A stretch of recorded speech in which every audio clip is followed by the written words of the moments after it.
It is July 21st, 2021, and I've just made the first stock purchase into my Blue Book fund. I actually recorded the whole process, but it was way too long. So here's the recap.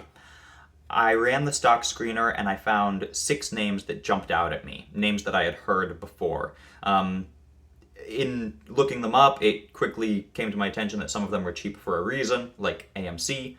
AMC has negative numbers on just everything, so I'm not touching that. But what it came down to was 2 strong companies. The strong companies are Best Buy and Dick's Sporting Goods.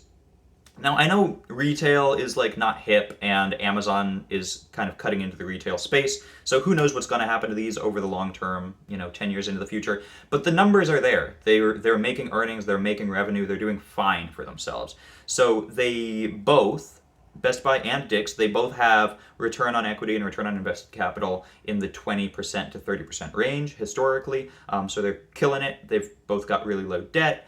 And what's a little uncomfortable is that they are both near their all-time high price-wise, but Dick's has the lower PE of the two. So Dick's has a 9 PE, whereas Best Buy has a 13 PE. It's not a huge difference, but it could give a slight edge to Dick's Sporting Goods. However, on closer examination, I found out that the only reason Dick's Sporting Goods has such a low PE, a price to earnings ratio, is because their earnings over the past 12 months have just blown all previous earnings out of the water. They slaughtered over the past 12 months. And that's due to what? Obviously, what's been happening over the past 12 months? People have been stuck at home. They wanted to get in shape. They wanted to get outside. Right now, people are finally getting back outside. So yeah, people are shopping at sporting goods stores. But these earnings are not normal. Based on their track record, they have the earnings over the past 12 months have been like 4x what the earnings should have been based on their average. So I'm assuming that they're going to drop back down to that average. I'm assuming that that PE ratio is not due to a low price, but due to an abnormally high earnings.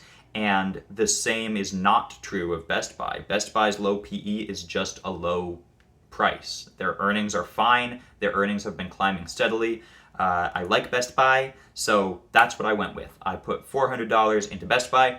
Fidelity lets you do fractional shares on some of the bigger companies, which Best Buy is. So I got what does it say?